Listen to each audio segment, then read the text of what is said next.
Welcome back to IGN Live at E3 2018. That's about what we expected from the EA press conference. Let's just dive right in. IGN's own Alana Pierce, Brandon Tyrell, and Max Scoville.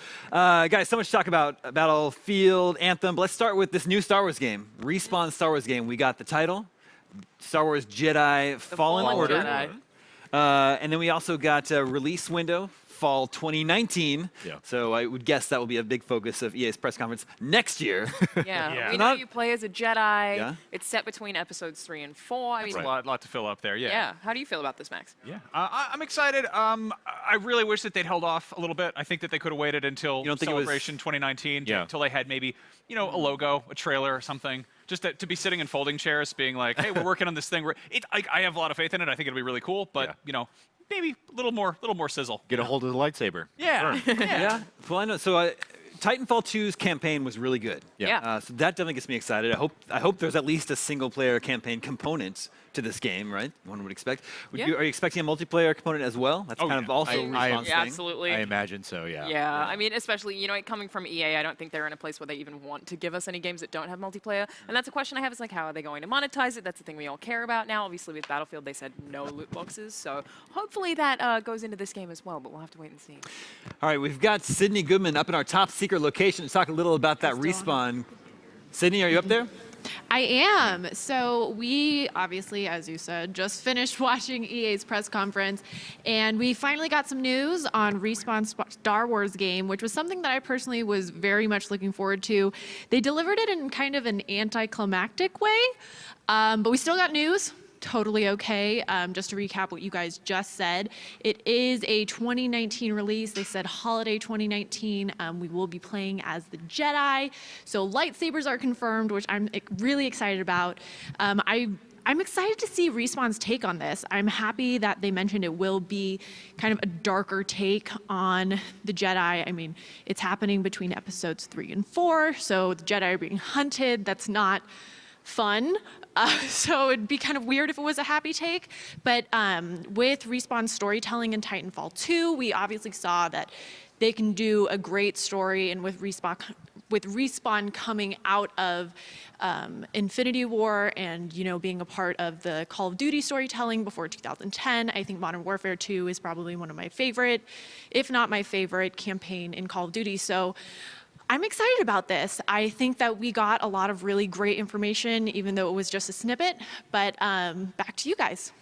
All right, thanks a lot, Sydney. All right, let's talk about Anthem. That's the big game that EA ended its show on. We finally, it's been a year. We've been waiting to see what this game looks like. Yeah. Now that we know, what do we think? Brandon, you have a lot to say about this, I think. I do. I have actually played Anthem. Yeah. Bingo. A couple weeks ago, we went up to Edmonton, and they were kind enough to let us get our hands on it for a while. Let me just say that what you're watching right now, the flying through the air, is as cool as it looks. Nice. It feels so good. You're dashing, you're jumping, you're jetting through the air. You can hover stationary to shoot stuff down.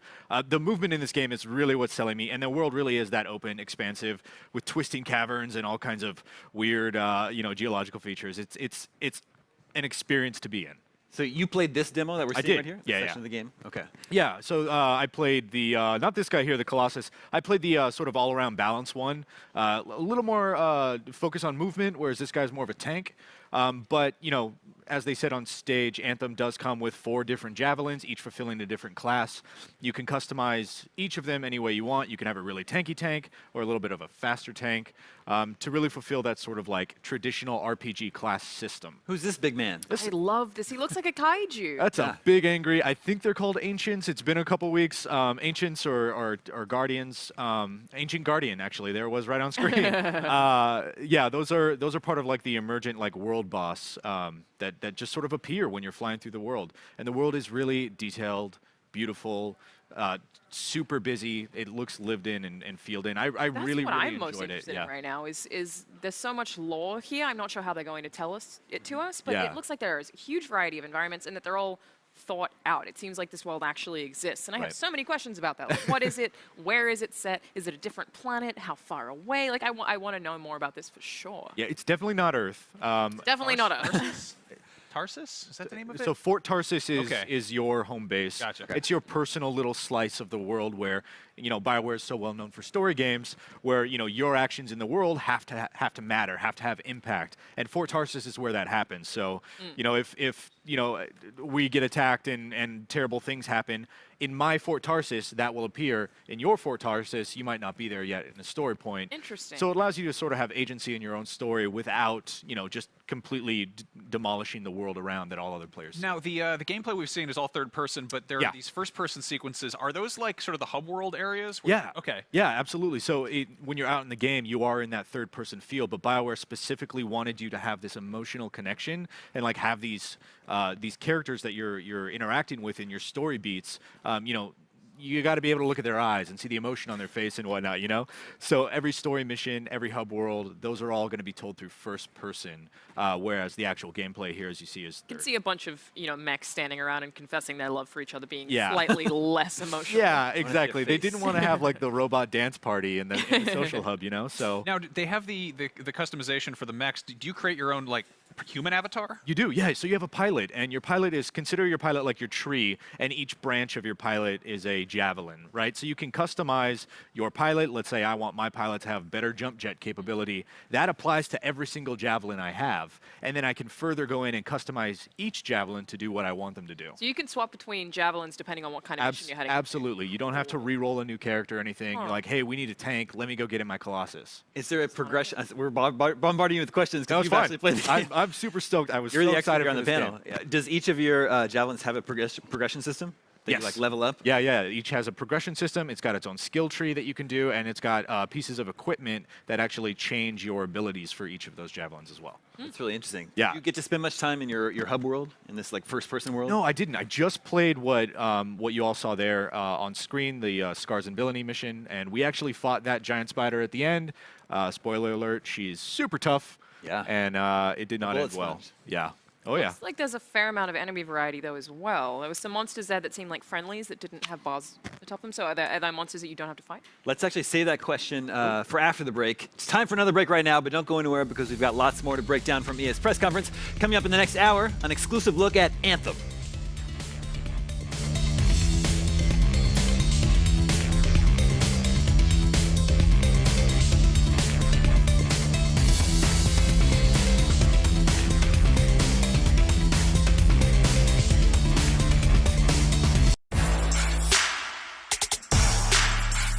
IGN Live at E3 2018 is presented by Sicario Day of the Soldado.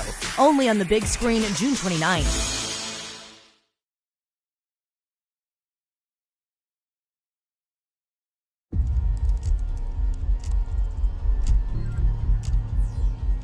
Random events. Accidents. Countless possibilities. Converging at a single point in time.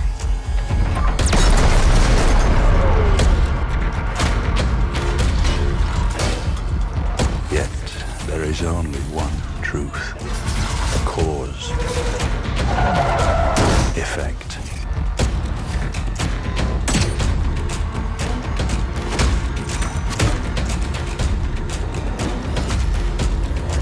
We live in a world of assassins. And the best of them all is Agent 47.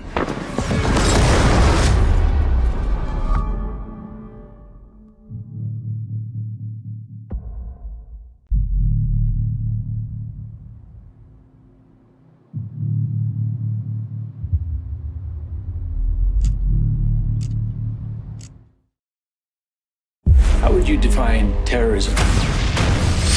Drug cartels now fit that definition. Turning you loose. How loose? Adios. Your objective was to start a war between the Mexican cartels, not with the Mexican government. Your father has a lot of enemies. And you're one of them? Yes, I am. You gotta get rid of her. I can't do that. Good luck. Luck doesn't live on this side of the border. Sicario, Day of the Soldado, rated R.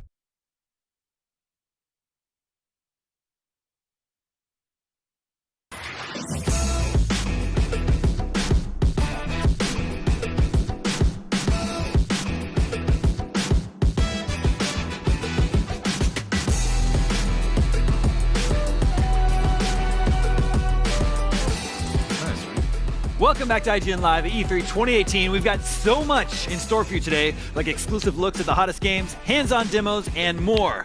But now we're going to dive into the big announcements about Battlefield, Unravel 2, Sea of Solitude, and a little bit more Anthem. Let's welcome back Alana Pierce, Brandon Tyrell, and Max Scoville.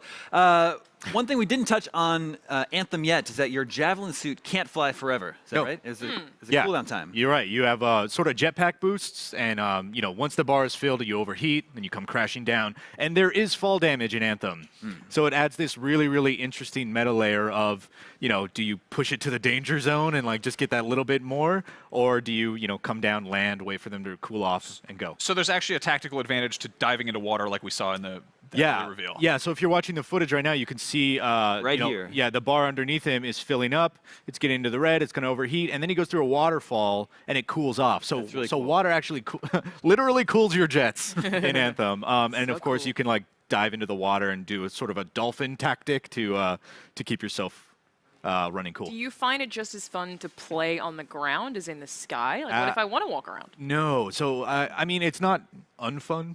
It's not fun. But there's just that feeling of just moving around in the air that's just so hard to replicate. It is very tactical, obviously. Like you're going to want to get behind your Colossus and let him soak up a bunch of the damage when you're on the ground. But like you really, once you're in the air, like that feeling is hard to beat. It does look fun. I just really want to try it myself. Honestly, it reminded me of like Insomniac Games, of Sunset Overdrive, of what I imagine Marvel Spider-Man is going to be like. That movement is that locomotion is so freewheeling and rewarding. That Did you get any sense of how big the world is? Because obviously, if you can fly around that fast, it's gonna, you're gonna find the edges pretty quick. Yeah, it's a big old map. Okay, it's real big. We were confined to that small area, but allowed to sort of free roam around a little bit, and in every direction you see peaks and mountains and caverns and archways, and then you see rivers, and then under the rivers are tunnels that lead into caverns, into caves. So it is not only wide, expansive, but it's also really, really vertical. The verticality in the game is definitely there, and that's purposeful to give you weird little ancient ruins to dive into and explore. Mm-hmm. So we're starting to get a little bit better idea of what this game is. You've got a hub world that's your single-player personal experience, right? That's in first person. Then there's the open world that's meant for 4-player cooperative missions, right? That's right, yeah. But then I wonder what that means for the flow of gameplay. Like you get your friends online, you all go on a mission together, you beat the boss, and then everyone goes back to the hub world and does their own thing? Well, it's actually really intuitive. So you can obviously elect to keep your group together. You have a squad, you want to play together, that's great. If you don't, and you're like me, when I play online, I don't really, go out and meet people. I don't use my mic a whole lot, but I still need cooperation in order to get stuff done. So they have a system called contracts where you're notified on the fly when other people, however you want to filter that, whether it be your friends or everybody in the world, is doing something near you. And they're like, hey, player B is doing something. Would you like to join them? And you say, oh, I haven't done that yet. Yeah, I'll do that. And jump in with them. After it's over, you can go your separate ways or stay together. So it really is a cooperative game for people who maybe don't play cooperative games a whole lot. It gives you both options, and I think it's really smart the way they're doing it. Well, Brandon, you have an in-depth preview of Anthem that just went live on IGN.com. Is that right? That's right. Yeah, you can go find it right now. I talk about a bunch of the main pillars of what I saw and what I experienced, and we're gonna have so much more on Anthem in the coming days of E3 and in the weeks and months until, including more on this show here later on in just a little while. Right. So let's move on and talk about Battlefield. That's EA's big game this year, which is why I was a little bit shocked at how little they showed us today. That's right, yeah. A lot less than I expected. They did say that the single-player content is going to be in the Xbox conference. I don't know how to pronounce it. Nordly's War? That's Nordly's? Nordly's War Stories? I'm not sure how to pronounce that. But one thing that I think is very exciting about this is they did say, as mentioned, no loot boxes, no premium packs. And that sounds awesome to me. And also they're having some kind of battle royale. We didn't get any details of that. We just know that it's coming. Yeah. Did they say it was coming post-launch? Yeah. Okay. So at some point after launch. So that not necessarily post-launch. We basically don't have a date or any news at all about it. So it was an interesting choice the way that they showed it off, but it still looks really good. I'm amazed by how many varieties of both weapons, vehicles, and environments we've actually seen in this gameplay. It looks really pretty. It's insanely colorful too. Yeah. Like I mean, it's got the Aurora Borealis up there, which is kind of a change of pace from the sort of the dusty browns and yellows of a lot of Battlefield 1. Like that is practically psychedelic as far as World War II shooters go. Yeah, I like how they use the term "our portrayal" of World War II. Sure. And I like that. That's because, they're not going for extreme historical accuracy. It's not a simulation. No, it's not armor. A heightened sense of historical realism. Now, just a second ago, we got a shot of a hammer popping up, and then a bunch of sandbags, and I believe there's going to be some kind of constructive element there. Interesting. Which is good because they've had destructible environments for ages, but who's going to fix those? You know? Yeah, Exactly. I mean, they did talk a little bit about, you can't hide from a tank. You can just mow through a building and all that stuff. So that would be interesting. I don't know if I can picture that happening. It does look like they turned destruction up like just a smidge, because some of the way these buildings come down, or that bridge in the earlier shot, is just kind of impressive. It looks very chaotic, but it looks a lot of fun. I hope that we can jump in and play it at EA Play. It makes me wonder if the Battle Royale mode is gonna be a little bit more like Fortnite than we expected, with some constructive elements there, which would make a lot of sense. Yeah. Or maybe the opposite of Fortnite. planes. Instead of building, you're just destroying everything. All the houses are gone. Yeah, that would make it a lot easier. Just really level Are any of the you battlefield. surprised by the Royale announcement? I'm a little surprised at just how unabashedly it's like, here's our they didn't come up with like a new name for it. I think it's probably because at this point, if they had have given it a bigger thing, been like, it's called Blackout, Last Man Standing, everyone would have been like, we knew you were going to do a Battle Royale. Yeah. Come on now. Like, we that's expected it. So Yeah. I just really want to know how vehicles are integrated into that mode specifically. Hopefully they have another sort of mini press conference like they had with the Battlefield 5 reveal to show us more of what that's going on with. Yeah, I think it was Kotaku already had the headline. It took just 6 minutes for a Battle Royale game to be announced at E3. It's pretty good. Yeah. So we'll be seeing more about the campaign, the war stories tomorrow. So what does that mean for multiplayer? That's a really good question.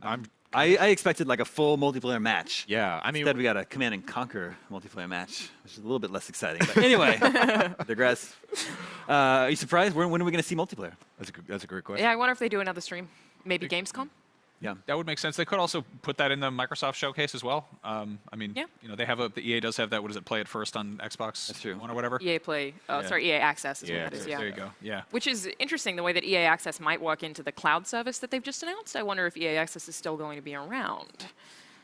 Yeah, it's interesting. What they were describing, what was EA Access Premier? Was that what it was? Or Origin Premier? The new, Yeah, we just wrote it down as new cloud service, but That's the I cloud think it service? was Premiere. I think they're separate things as well, but Yeah. one of them seemed very similar to Like Game a Pass. tiered subscription service Yeah, that you every get through Origin. right, every game that comes out, you can just play it on there, which seems really interesting because now it's almost like cable cutting, but for video games. Now we're entering this area where you have Netflix and Hulu, but you also have Game Pass and EA or Origin, Premiere, whatever it's called. So you pay X amount, $20-30 a month for all these different services, and then you just play every game that comes out forever. Yeah, I was really surprised in the stuff they were demoing. They had obviously a lot of big, huge EA titles, but they also peppered in a fair amount of kind of other non-EA publications. Like, I mean, I had a bunch of indie games. I saw Severed on there, Inside. The Vault, some shots of one of the Batman Arkham games, which is, notably not an EA title. Yeah, so. I'm wondering if those are all just games that are on Origin.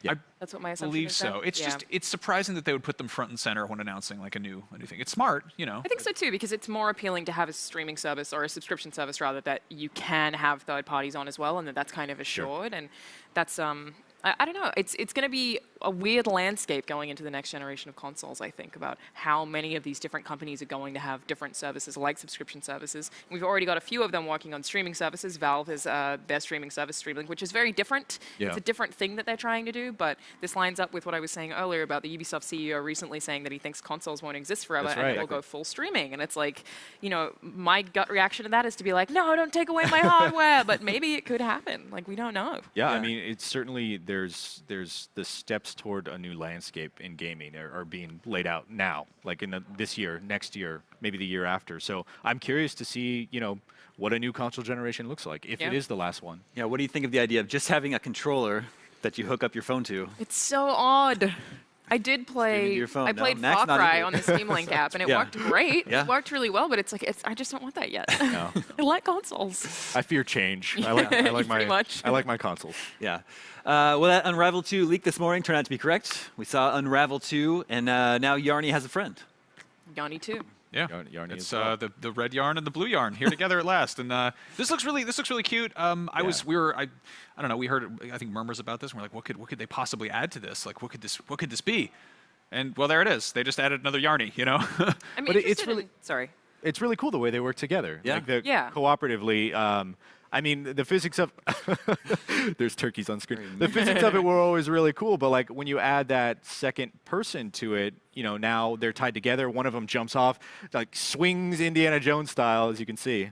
So that's the thing that I was going to say. I'm interested in, right now we're seeing Red Yanni and Blue Yanni together. Who's controlling? Both players or just one? Is it designed to be like sort of like Knack 2 was designed, where it's a parent and a child playing together, and that's the idea? Or well, they said this can be played as a single-player game, right, where they just, you know, they fuse together. But I mean, playing it co-op will be obviously really interesting. I'm always sort of hesitant to jump into a game where you're splitting a character in two or controlling two characters at once. Like it feels like a little bit like sort of just, I don't know, walking and chewing gum or babysitting or something. It's just, but yeah, I mean, I really appreciate that they didn't try to one-up themselves in terms of making like a breathy, emotional experience. Sure. Like this is clearly a fun game to be played with another person. That's what Sea of Solace was for. But yeah, it definitely looks like new features are what they're focusing on.